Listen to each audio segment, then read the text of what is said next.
বাপ মরে গেলে মা মরে গেলে ফারাইজি অংশ পাবে তো ইসলামে। কোরআনে আল্লাহ বললেন লিযযাকারি মিসলু হাজ্জিল উনসায়াইন, একটা বেটা ছেলে যা পাবে দুটো মেয়ে ছেলে তাই পাবে। ধরুন আমার বাপ মা দুজনেই মারা গেছে, আমি এক ভাই দুই বোন, এক ভাই দুই বোন ধরুন, তো এক ভাই দুই বোন, তা আমি করলাম কি আমার বাপ রেখে গেছে 10 লাখ টাকা 10 বিঘে জমি, কে কত পাবে? একদম সহজ সরল হিসাব, একজন বেটা ছেলে যা পাবে দুজন মেয়ে ছেলে তাই পাবে। তো আমি পাবো 5 বিঘা জমি, আমার দুটো বোন পাবে আড়াই আড়াই 5 বিঘা জমি, আমি পাবো 5 লাখ টাকা, আমার দুটো বোন পাবে আড়াই আড়াই 5 লাখ টাকা। তা আপনারা এই ফারাইজি অংশ বোনেদের দিয়েছেন, ভাইদের দিয়েছেন? আপনি তো দেননি। তা আপনি আবার নামাজ পড়েন, রোজা রাখেন, হজ করেন কি করে? আপনি বলবেন এই তো মা মারা গেছে, বাপ মারা গেছে, হ্যাঁ 40টা কাটুক, 40টা 42 নয়, যেদিন মারা যাবে সেই দিনই আপনি ভাগ করে দেবেন। এটা একজন ইমানদারের পরিচয়। যেই দিন মারা যাবে সেই দিন আপনি ভাগ করে দেবেন। এই হলো আদর্শবান ইমানের মোমেনের পরিচয়। তার মানে পরে হলে কি হবে? অনেক সমস্যা তৈরি হবে। এটাই হচ্ছে ইসলামের আদর্শ।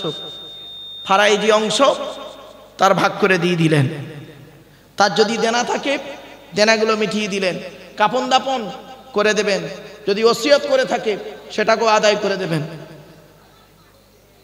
আপনারা তো এসব করেননি, আপনি আবার মোমেন বলে দাবি করেন, এতিমের মাল খেয়ে নেন। এতিমের মাল, খবরদার এতিমের মাল খাবেন না, অনুরোধ করে বলে যাচ্ছি। এতিমের মালের ধারে বাড়ে যাবেন না, বরং কি করবেন? উল্টে এতিমকে ভালোবাসবেন। আল্লাহ নবীর হাদিস, নবীজি বলেছেন মান আওয়া ইয়াতীমান ইলা তুআমিহি ওয়া শারাবিহি, মান আওয়া ইয়াতীমান ইলা তুআমিহি ওয়া শারাবিহি আওজাবাল্লাহু লাহুল জান্নাহ। কোন ব্যক্তি যদি কোনো এতিমের মাথায় হাত বুলায়, কোন এতিমকে যদি খাবার খাওয়ায়, কোন এতিমকে যদি পানি পান করায়, আওজাবাল্লাহু লাহুল জান্নাহ, ওই ব্যক্তির জন্য জান্নাত ওয়াজিব হয়ে যায়। তাই আল্লাহ পাক কোরআনে বললেন লা তাকরাবু মালাল ইয়াতীমি ইল্লা বিল্লাতি হিয়া আহসান হাত্তা ইয়াবলুগা আশুদ্দা। 7 নম্বর হারাম জিনিসটা কি? ভালো করে শুনে রেখে দিন। এই দোকানদার ভাইদেরকে বলে যাচ্ছি, যারা এখনো পর্যন্ত দোকান খুলে বসে আছেন, ভাইয়েরা অনুরোধ করে শুনে নিন। এই দোকানদার ভাইদের বলে গেলাম, এই খোলাপোতা বাজারে 7 নম্বর হারাম জিনিসটা কি শুনুন। আল্লাহ নিজেই বলছেন আউফুল কাইলা ওয়াল মিজানা বিল কিসতি লা নুকাল্লিফু নাফসান ইল্লা উসআহা। আউফুল কাইলা ওয়াল মিজানা বিল কিসতি, তোমরা ওজনে কোনোদিন কম বেশি করো না। অনেক ব্যক্তি দেখবেন ওজন করার সময় দেওয়ার সময় কম দেয়, নেবার সময় বেশি নেয়। হাওড়া হাটে, হাওড়া স্টেশনে ঢোকার আগে দেখবেন, আমি ছোটবেলায় দেখেছি, 1990 সালের কথা বলছি, 1 কেজি আপেল কিনলে দেখবেন এমনভাবে মেপে দেবে 1 কেজি আপেল, বাড়িতে এসে মেপে দেখবেন 700 গ্রাম। বাস্তব। এখনো হয় কি তা আমি জানি না, তবে এখন আশা করি সেটা উঠে গেছে মনে হচ্ছে, কারণ আমি চোখে দেখেছি জিনিসটা, তো সেই জন্য আমি বুঝতে পেরেছি। ওই দেখবেন বাস স্ট্যান্ড থেকে ঢুকতে গেলে নিচে আন্ডারগ্রাউন্ডে ঢোকার মুখই একদম আপেল বিক্রি করে সব। অনুরোধ করে বলে যাচ্ছি, কথাগুলো একটু মাথায় রাখুন। আল্লাহ পাক বললেন আউফুল কাইলা ওয়াল মিজানা বিল কিসতি, তোমরা ওজনে কম দিও না। অনেকে দেখবেন ওজনে কম দেয়, নেওয়ার সময় বেশি দেয়। ছোট্ট একটা অনেক সময় ঠকায় মানুষকে। অনেক দোকানদার আছে মানুষকে ঠকায়, খরিদ্দারকে ঠকায়। কিভাবে ঠকায় জানেন? ছোট্ট উদাহরণ দিচ্ছি। আল্লাহ নবীর যুগে একটা ঘটনা ঘটেছে। আল্লাহ নবী একটা গম দোকানে গিয়েছিলেন, গমের দোকান, গমের দোকানদার বসে আছে, আর গমের বস্তার মুখটা খুলে গমের দোকানদার বসে আছে। তো নবীজি করলেন কি, জামার হাতাটা গুটিয়ে নবীজি করলেন কি, হাতটা নিয়ে এক গমের একটা বস্তার ভিতরে ঢুকিয়ে দিলেন, ঢুকিয়ে দিয়ে বস্তার ভিতর থেকে এক মুঠো গম বের করলেন। গম বের করে গমের দিকে দেখে আর দোকানদারের মুখের দিকে দেখে। কিছুক্ষণ পরে নবীজি বললেন, এইরকম ব্যবসা ঠিক না। কেন? তার মানে গমের বস্তার উপরে রয়েছে শুকনো গম আর ভেতরে আছে ভিজে গম, আর ভিজে গম ওজনে হয় ভারী আর শুকনো গম ওজনে হয় হালকা। ও যখন বিক্রি করবে, শুকনো খরিদ্দার যখন নেবে, প্রথমেই যেহেতু শুকনো গম আছে, শুকনো গমের টাকায় দামে নেবে, তাহলে মানুষকে ঠকানো হলো। আল্লাহর নবী বললেন, এইরকম ব্যবসা ঠিক না। আমি এই জন্য শব্দটা বলেছিলাম বক্তব্যের শুরুতেই, আপনারা হয়তো অনেকে বুঝতে পারেননি। হিন্দু মুসলিম যারা শিক্ষিত মানুষ ছিল তারা গুরুত্ব দিয়ে শুনেছে কথাটা। বয়জাফলা বদ অন্তের সয়াকার, বয়জাফলায় ব্যবহার, বয় হলো বচন, দন্তের সয়াকারে সাধুতা বিশ্বাস। এই তিনটে গুণ যার মধ্যে থাকবে, he is a really businessman, তিনি হলেন সত্যিকারের ব্যবসায়ী। এই তিন গুণে গুণান্বিত ছিলেন একজন নবী, বিশ্বনবী মুহাম্মদ সাল্লাল্লাহু আলাইহি সাল্লাম। জোরে বলুন সুবহানাল্লাহ। আল্লাহ পাক এবার কি বলছে দেখি, ওয়াইলুল লিল মুতাফফিফিন আল্লাযীনা ইযা ক্তালু আলান নাসি ইস্তাওফুন ওয়া ইযা কালুহুম আও ওয়াযানুহুম ইখসিরুন আলা ইয়াযুন্নু উলাইকা আন্নাহুম মাবউসুন লিয়াউমিন আযীম। কোরআনের দলিল, কোরআনে আল্লাহ বলছেন, ওই সমস্ত দোকানদারদের প্রতি আল্লাহর গজব, ওই সমস্ত দোকানদারদের প্রতি আল্লাহর গজব যারা ওজনে কম দেয় আর নেওয়ার সময় বেশি নেয়। ওয়াইলুল লিল মুতাফফিফিন আল্লাযীনা ইযা ক্তালু আলান নাসি ইস্তাওফুন, ওই সমস্ত ওজন কারণেওয়ালাদের প্রতি আল্লাহর গজব যারা দেওয়ার সময় কম দেয়, নেওয়ার সময় বেশি নেয়। এই জন্য অনুরোধ করে বলে যাচ্ছি, বাবা, আল্লাহ বলেছেন আউফুল কাইলা ওয়াল মিজানা বিল কিসতি, তোমরা ন্যায়ভাবে মাপা ওজনটা করো, ওজনে কোনোদিন কম বেশি করতে যেও না। এটা হলো 7 নাম্বার হারাম, পৃথিবীতে এটা হারাম কাজ, খবরদার নয় বাবা, এগুলো মাথায় রাখুন। এরপরে আসছি, ওয়াইজা কুলতুম ফাদিলু ওয়ালাউ কানা যা কুরবা, 8 নাম্বার হারাম। এই আয়াতটা কোথায় আছে জানেন? এই আয়াতটা আছে 8 নম্বর পারার 7 নম্বর পৃষ্ঠার 12 নম্বর লাইন, সূরার নাম সূরা আনামের 151, 152, 153 নম্বর আয়াতের আলোচনা চলছে এটা, শোনেন। এরপরে আল্লাহ বলছেন, পবিত্র কোরআনে আল্লাহ রাব্বুল আলামিন বলছেন 8 নম্বর হারামটা কি? আল্লাহ রাব্বুল আলামিন বললেন, ওয়াইজা কুলতুম ফাদিলু ওয়ালাউ কানা যা কুরবা। এর বাংলা মানেটা অন্তত শুনে নিন। আল্লাহ এর বাংলা মানেটা বলছেন, সহজ সরল ভাষা বাংলা মানেটা আপনাদের বলে দিচ্ছি। তোমরা যখন কথা বলবে, ন্যায্য কথা বলবে, ন্যায় কথা বলবে, সে তোমার নিকটবর্তী লোক হোক আর যাই হোক, দূরবর্তী হোক। তোমার মায়ের পেটের ভাই যদি অন্যায় করে, তুমি অন্যায় বলবে। তোমার মা যদি অন্যায় করে, তোমাকে অন্যায় বলতে হবে। তোমার বাপ যদি অন্যায় করে, তাকে অন্যায় বলতে হবে। তোমার স্ত্রী যদি অন্যায় করে, তোমাকে অন্যায় বলতে হবে। তুমি নিজে যদি অন্যায় করো, যদি বিচার করে পাও যে আমার কাজটা করা ভুল হয়েছে, তাকে তোমাকে ভুল স্বীকার করতে হবে। ওয়াইজা কুলতুম ফাদিলু ওয়ালাউ কানা যা কুরবা, তুমি ন্যায্য কথা বলবে যদিও তোমার নিজের লোক হোক। কিছু বুঝতে পারছেন? এই ন্যায্য কথা বলতে গেলে, ন্যায় কথা বলতে গিয়েই তো সমস্যাটা বাধে। আপনি হক কথা বলতে গেলেই আপনার উপরে বিপদ, বিভিন্ন দিকের বিপদ। মিডিয়ার তরফ থেকে আসবে বিপদ, মিডিয়ার তরফ থেকে আসবে বিপদ। আমি যদি একটা কিছু ন্যায় কথা বলে ফেলি, এক্ষুনি যদি কিছু কথা বলে ফেলি, এই মিডিয়াগুলো করবে কি আমার এই কথাটাকে নিয়ে ছড়িয়ে দিল। তারপরে এবার করবে কি, কিছু বক্তা আছে, কিছু বক্তা আছে দেখবেন ফতোয়া দেওয়ার জন্য একদম পুরো প্রস্তুত। তারা করবে কি, এবার ওই কাটিং করবে, এরা কাটিং করে ছেড়ে দেবে। ছেড়ে দেওয়ার পরেই দেখবেন তারা এবার ফতোয়া দেবে, আবার তাদের ফতোয়াগুলো নিয়ে আবার এরা আবার ছেড়ে দেবে, দিয়ে এবার এরা ছবি দেবে দুটো, আমার ছবি দেবে, সেই বক্তার ছবি দেবে, দিয়ে বলবে খালি ধোলাই হচ্ছে, খালি ধোলাই, খালি ধোলাই। হ্যাঁ বাবা, ধোলাই হচ্ছে তো ভালো, মিডিয়াগুলো খালি ধোলাই হচ্ছে, এ ওর ধোলাই দিচ্ছে, ওর বাঁশ দিচ্ছে, এই সব কারবারে সমাধান নেই, সমাধান নেই, খালি ধোলাই হচ্ছে। এই মিডিয়া একদিকে খুব ভালো, আবার একদিকে খুব গন্ডগোল। তবে এই ছেলেগুলো যা এসছে, এরা সব একটু ভালো বলে মনে হচ্ছে, এদের সব মাথায় টুপি টাপা আছে, সব দেখে মনে হচ্ছে একটু ভালো মতন ছেলে। বাবা যে কটা ছাড়বে কথাগুলো পুরোটাই ছাড়বে, ওই কাটিং করে ছেড়ো না। আমি এক জায়গায় ওয়াজ করতে বলেছি ভাই, একটা অনেক দীর্ঘ প্রশ্নের উত্তর ছিল, দীর্ঘ প্রশ্নের উত্তর করতে গিয়ে আমি সেখানে দুটো কথা বলেছি। এবারে স্লিপ অফ টাং হতেই পারে, মানুষের মুখের ভাষা, স্পিরিটে দুটো কথা বলতে গিয়ে ভুল হতেই পারে। ব্যাস সেইটাকে নিয়ে কিছু মৌলবি করলো কি, একদম পুরো উদ্ধার করে দিল। সে ন্যায় অন্যায় এটা কিছু জানলো না, বুঝলো না।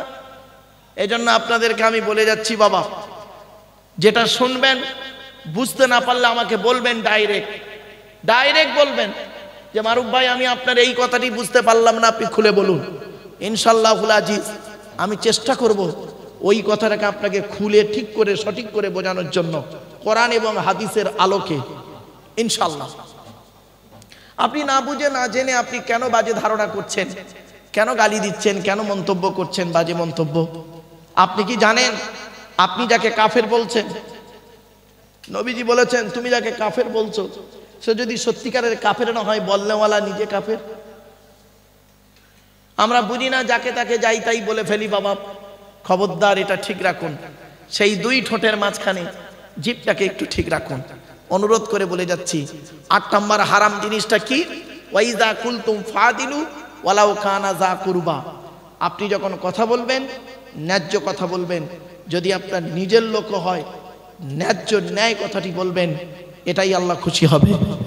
মনে রাখবেন, ন্যায়ের পক্ষে যদি একজন থাকে, অন্যায়ের পক্ষে যদি 1000 জন থাকে, মনে রাখবেন ওই একজনই আল্লাহ পাক জয়লাভ করবে। কোরআনে আল্লাহ পাক বলেছেন কুল জাল হাক্কু ওয়া যাকাল বাতিল ইন্নাল বাতিলা কানা যাহুকা। সত্য যখন আসে মিথ্যা তখন বিলুপ্ত হয়ে যায়, আর মিথ্যা বিলুপ্তই হতেই থাকে। মনে রাখবেন। এরপরে আসছি, ন্যায় বিচার যখন করবেন, ন্যায় বিচার করবেন, কিয়ামতের মাঠে 3 শ্রেণীর লোকের বিচার হবে। 1 নম্বর বিচারকদের বিচার হবে। বিচারকদের বিচার হবে গ্রামের প্রধান, উপপ্রধান, এমএলএ, এমপি, এসডিও, বিডিও, থানার বড়বাবু, কোর্টের উকিল, হাকিম, মুক্তার, জজ, এদের বিচারটা পরকালে আগে করা হবে। একে বলা হবে তুই পৃথিবীতে ন্যায় বিচার করেছিলিস? ও তখন মার খাবার ভয়ে বলবে হ্যাঁ ন্যায় বিচার করেছিলাম। আল্লাহ বলবেন কাজ্জাবতা, হাদিসের ইবারতটা বললাম, কাজ্জাবতা, তুই মিথ্যা কথা বলছিস। মনে আছে তোর দলের লোকটা অন্যায় করেছিল, তুই তাকে ন্যায় বলে সাব্যস্ত করে, বিরোধী পক্ষকে অন্যায় বলে দোষী সাব্যস্ত করে তাকে জেল খাটিয়েছিলিস। এখানে আর তোর কিছু নাই, গো টু দা হেল, সোজা জাহান্নামায় ঢোক। 1 নম্বর হলো বিচারকদের বিচার হবে।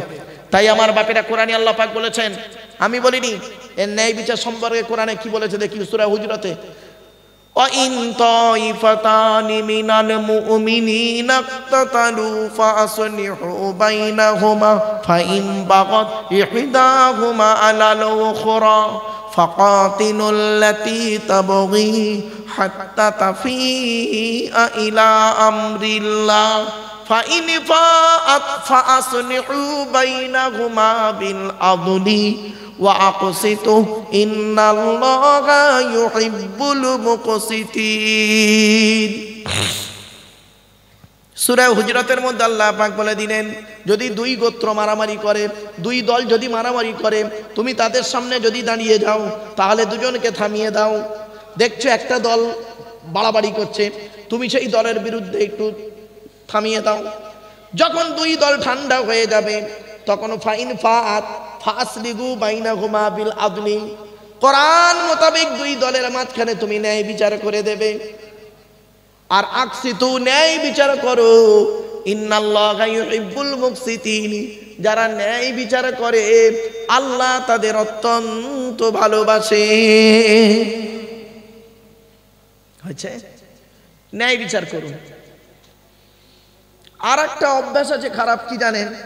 ন্যায় বিচার করতে গিয়ে দেখছি বাবা, এখন পশ্চিম বাংলায় একটা খুব রোগ ধরেছে, ক্যান্সার রোগ এসছে, জানেন? ক্যান্সার রোগটা কি শুনবেন? ওই দেহের ক্যান্সার নয় গো বাবা, মনের ক্যান্সার একটা এসছে। আগে এটা ছিল না, আগে এই ক্যান্সারটা ছিল না। এই মনের ক্যান্সারটা কয়েকদিনে শুরু হয়েছে। বলবো ভাই, বলবো, রাগ করবেন না কেউ, ঠিক তো? এই দেখেন বলছি, মনের ক্যান্সারটা কি? ও বক্তা এলে আমি যাব না, ও এলে আমি যাব না, সে এলে আমি ওয়াজ করব না, ও এলে আমি ওয়াজ করব না। কেন তুই ওয়াজ করবি না কেন? আরে কোরআন তো একটাই। আরে ভাই কোরআন কটা? জোরে বলুন। মুহাম্মদ সাল্লাল্লাহু আলাইহি ওয়াসাল্লাম কজন লোক? একজন। তা একটাই কোরআন, তুই কোরআনের আয়াত নিয়ে আলোচনা করবি, সে নবী, তুই নবীর হাদিস নিয়ে আলোচনা করবি। নবীর হাদিস কি একটা? বুখারী, মুসলিম, আবু দাউদ, নাসাই, তিরমিজি, ইবনে মাজাহ, এই 6টা হাদিসের কিতাবের মধ্যে কত হাদিস আছে জানেন? 28,699টা হাদিস। তা তুই 50টা হাদিস নিয়ে আলোচনা কর না। এ কোরআনের আয়াত কত আছে? 6,666টা, কেউ বলেছে 6,236টা। তা তুই 50টা আয়াত নিয়ে আলোচনা কর না, ঝামেলা মিটে যায়। তুই 10টা নে করবি, ও 10টা নে করবে, ঝামেলা মিটে যাবে। তো তো কোরআন হাদিসের জ্ঞানই নেই, তো তুই করবি কি করে? তোর গোঁজা মারা অভ্যাস। ও এলে আমি যাব না, সে এলে আমি যাব না, ও বক্তা ওয়াজ করলে আমি ওয়াজ করবো না। তোর ভাড়ে নাই, তুই করবি নি? তোর ভাড়া থাকলে করবি। এ তো সিম্পল কথা। এই রোগটা আজ থেকে 30 বছর আগে ছিল না পশ্চিম বাংলায়। এই ক্যান্সারটা, এই ক্যান্সার যারা উৎপন্ন করেছে, আল্লাহ তাদের বিচার করবে কিয়ামতের মাঠে। কোরআনে আল্লাহ পাক বলছেন, ইন্নাল্লাযীনা ফাররাকু দীনাহুম ওয়া কানু শিয়া'আন লাস্তা মিনহুম ফি শাইইন ইন্নামা আমরুহুম ইলাল্লাহ সুম্মা ইউনাব্বিউহুম বিমা কানু ইয়াফআলুন।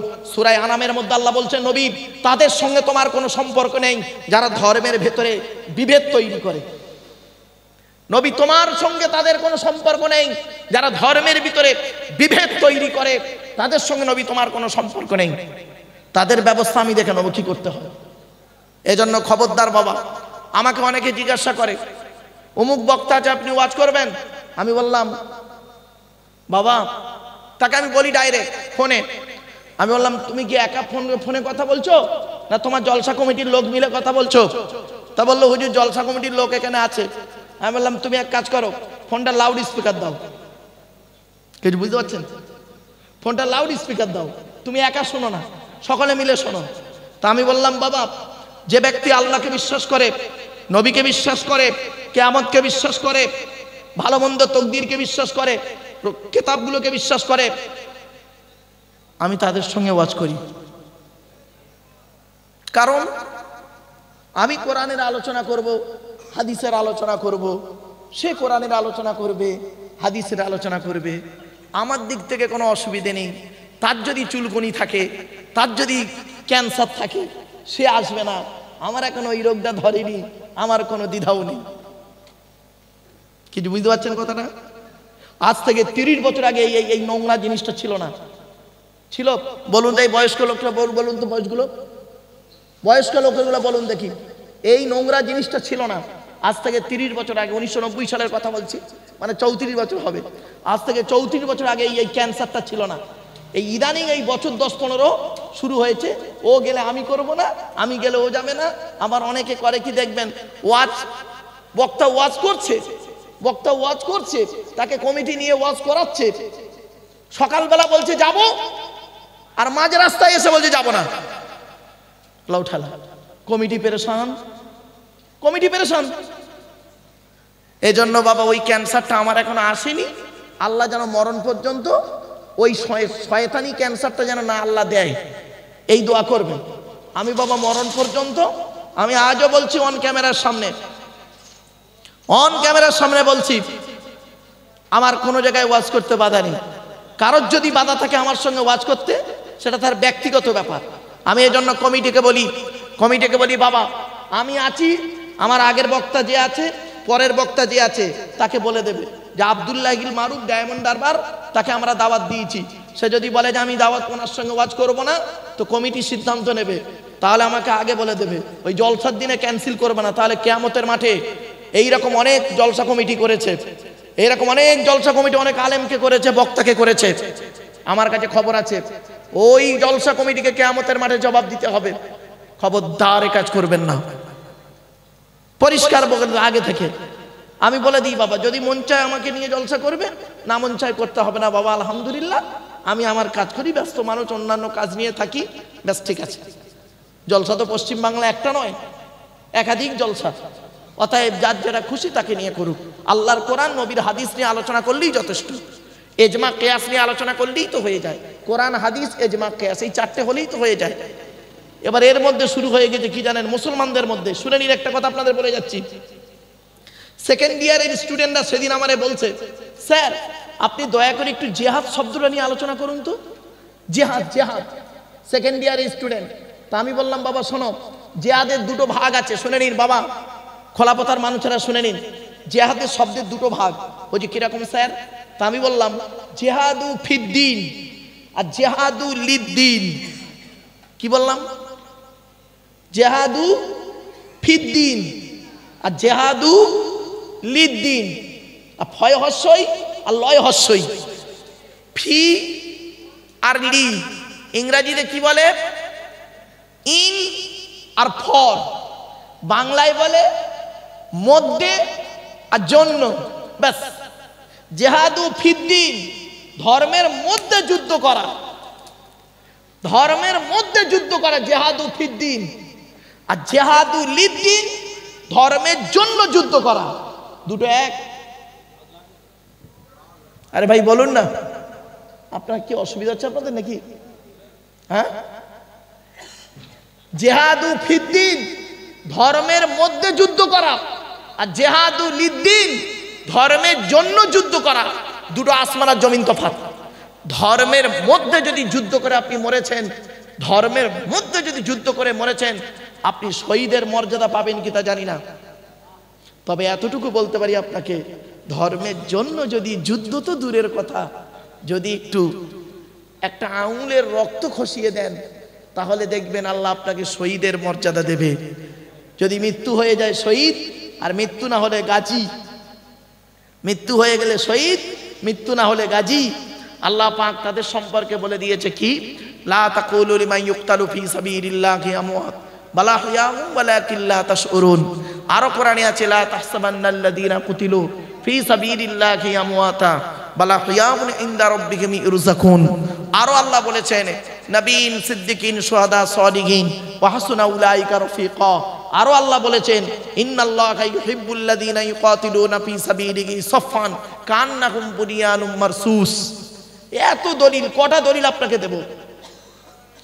তো জিহাদু ফিদ্দিন আর জিহাদু লিদ্দিন, এটা মাথায় রাখবেন, যতদিন মনে রাখবেন।